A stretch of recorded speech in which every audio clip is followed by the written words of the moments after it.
não conte seus sonhos para ninguém, a menos que você esteja preparado para ouvir a incredulidade das outras pessoas. Aqui quem fala com vocês é o escritor JP, muito prazer para quem não me conhece. E no vídeo de hoje eu vou falar um pouquinho sobre aquela vontade que a gente tem de compartilhar as coisas que estão no nosso coração. Muitas das vezes, quando a gente compartilha sonhos muito grandes, o que vem da pessoa que ouve é o tamanho que ela acredita que é possível, ou seja, a impossibilidade que ela às vezes te aponta como um bom amigo apontaria, tá nela, as limitações estão nela, não em você. Você sabe do que você é capaz, você deveria saber do que você é capaz, e a palavra do outro não pode, em momento algum, diminuir a confiança que você tem em você mesmo.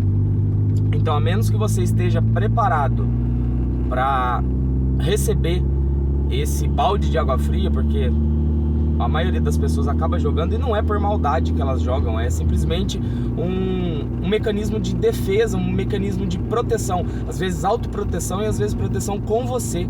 Seus pais fazem isso bastante, provavelmente seus pais ainda são vivos. Se você compartilhar algum sonho muito, muito, muito grande, eles vão fazer você colocar o pezinho no chão, e isso é bom, demonstra que eles têm cuidado por você, que eles estão cuidando de você, e a opinião deles é para que você não quebre a cara, porque às vezes alguns sonhos a gente acredita que vai ser muito fácil e vai ser muito simples, e você vai fazer e vai acontecer e vai ter os resultados que você está esperando, e 90% das vezes não é desse jeito. 90% das vezes, para um sonho se tornar realidade, é trabalho em cima de trabalho, em cima de trabalho, em cima de trabalho. Aí você vai ter resultado, aí você vai ter que trabalhar em cima do resultado para você aumentar ele, porque é raras, é a exceção da exceção, quando você tenta alguma coisa e traz o resultado que você estava esperando.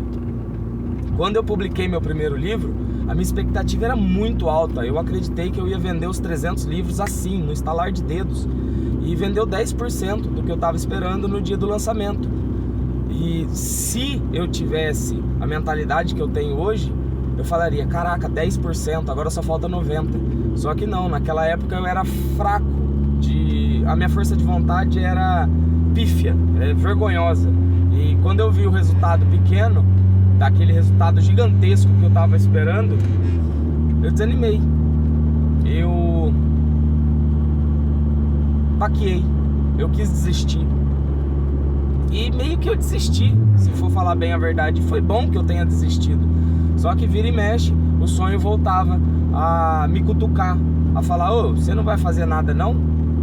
Os livros tá aí, você não vai vender, você não vai se divulgar, você não vai oferecer. Só que na época eu não conseguia falar direito, eu tinha um bloqueio de fala muito grande, eu não conseguia me expressar verbalmente, então eu não conseguia vender. E para você vender, metade da sua habilidade que você vai usar na venda é a fala. Se você não conseguir vender seu peixe, pode esquecer. E as pessoas perguntavam para mim, quando eu falava que eu tinha escrito um livro e publicado, sobre o que fala o seu livro. Eu nem sabia explicar do que falava o meu livro. E se você não sabe explicar do que fala ou o que faz o produto que você está vendendo, pode esquecer, você não consegue vender. Talvez você vai conseguir vender por pena, sabe? A pessoa vai ficar com tanta dó de você, tanta dó do investimento que você fez, que ela vai acabar comprando de dó. E por mais que você tenha um produto de altíssima qualidade, ele não vai ser vendido na proporção que você gostaria. É fato. Aí o que aconteceu recentemente que está fazendo eu gravar esse vídeo? Eu compartilhei com meu amigo porque eu entendi o porquê eu quero tanto ser escritor e viver da escrita. É porque falaram pra mim que não era possível. E isso eu assumi pra mim como um desafio. E novamente, para reforçar o desafio, esse meu amigo jogou o balde de água fria, que é normal, faz parte, é até bom que os amigos façam isso para te colocar com o pé no chão. Você pode assumir a postura de ele não gosta de mim, ele não quer me ver melhor do que ele, ele não quer que eu realize meu sonho. E não é isso, às vezes é amor. é aquele amor que, tipo, ao invés de te impulsionar, ele vai te trazer um pouquinho pra realidade. Isso é bom, porque eu já tive muito tempo vivendo no mundo da lua, acreditando que tudo que passava na minha cabeça era possível, era verdade, era real, e às vezes não é. Às vezes os nossos pensamentos, eles estão muito no mundo da lua. E é bom que a gente tenha alguém para nos puxar para a realidade. Minha esposa faz isso constantemente. Às vezes eu chego com uma ideia mirabolante para ela: vamos ficar rico, vamos enriquecer, meu amor. E ela fala: amor, não é bem assim. Você tá apostando muito alto. Você tá colocando todas as suas fichas numa coisa que não é só isso. Tem mais trabalho por trás. Você vai ter que se esforçar mais. E talvez não tenha o resultado que você está esperando numa primeira tentativa. Talvez você vai ter que tentar de novo, e de novo, e de novo, e de novo. Só que o resultado é possível. E isso você não pode desacreditar. É possível. Você é escritor, você quer vender 1 milhão de cópias? É possível. Só que você vai ter que desenvolver habilidades para conseguir vender essas 1 milhão de cópias. Não é esperar que, por exemplo, vai vir um salvador externo e vai resolver todos os seus problemas. Eu acreditava, se eu conseguisse uma editora de alto padrão, de alto nível, era só eles reconhecer o potencial da minha obra, eles iam me abraçar, iam me pegar no colo e falar: deixa que eu faço toda a venda aqui. Só que não é bem assim, porque editoras, elas funcionam como uma empresa, e elas querem lucro, óbvio, senão não subsiste. Então elas vão investir dinheiro naquele autor que elas acreditam e elas enxergam potencial de venda, de retorno financeiro. Aí elas vão fazer o investimento, e aí vai retornar ou não, porque é uma aposta de risco. Agora, se você acredita no seu potencial, você não precisa depender de um terceiro.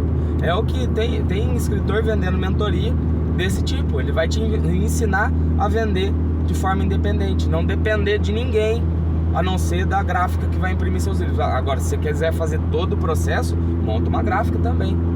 Nada te impede, a não ser o custo financeiro. Se você tiver um custo financeiro limitado, máquinas de impressão, máquinas de encadernação, máquinas de encadernação, elas são um investimento alto, mas vale a pena, se for da sua vontade ter uma editora ou gráfica, né, prestadora de serviço. Mas é possível. Eu quero concluir esse vídeo dizendo que seu sonho é possível. Você só não deve compartilhar os seus sonhos, com as pessoas antes de você estar preparado para receber o balde de água fria, porque é normal, é comum, todo mundo vai fazer isso, e a maioria das vezes não é por maldade, é por amor. Às vezes é por maldade também, mas aí não quero entrar nesse mérito, até porque o que é mal, eu não quero dar atenção nenhuma para aquilo que vem da maldade do coração dos outros, porque se eu der atenção para isso, quer dizer que eu estou deixando a maldade entrar no meu coração, e eu estou reverberando essa maldade, eu estou alimentando essa maldade que habita no coração de cada um de nós. É fato, você tem a polaridade positiva e negativa, e vai depender, as coisas que você vê no mundo vai depender de qual polaridade você está alimentando mais no seu coração. Vou encerrar o vídeo por aqui, tem menos de 10 minutos, mas eu acredito que eu tenha conseguido focar em um tema só, e eu acho que eu mereço a curtida por isso, porque foi um esforço grande aí. Deixe seu comentário também, é muito bem-vindo, e sua inscrição, é claro. Vai ser ótimo ter você aqui nesse singelo canal que compartilha alguns insights, algumas reflexões e algumas ideias de um escritor que está em processo de divulgação, mas que já reconheceu em si o escritor que ele sempre foi. Desde o dia que eu comecei a escrever meu primeiro livro, eu já era escritor. E se você que está me assistindo também tem essa dúvida: será que eu sou escritor? Eu gosto de escrever, será que eu sou escritor? Cara, você é escritor. Você senta o bumbum na cadeira e escreve, seja na mão, seja no computador, seja a ferramenta que você use para contar suas histórias, para contar suas vivências, para compartilhar as mensagenzinhas que tem guardada na sua caixolinha. Você já é escritor. Não coloque barreiras para essa sua realização. Você já é escritor. Só falta, talvez te falte, colocar a sua mensagem nas mãos de várias pessoas. Porque às vezes a gente acha, e eu achava isso, que para ser escritor eu tinha que ser lido, para ser escritor eu tinha que ser mundialmente famoso, para ser escritor eu tinha que vender 10 mil livros, best-seller. E não é. Ser best-seller é diferente de ser escritor. Ser escritor basta escrever. E é isso aí, deu 10 minutos agora. Tchau. Obrigado!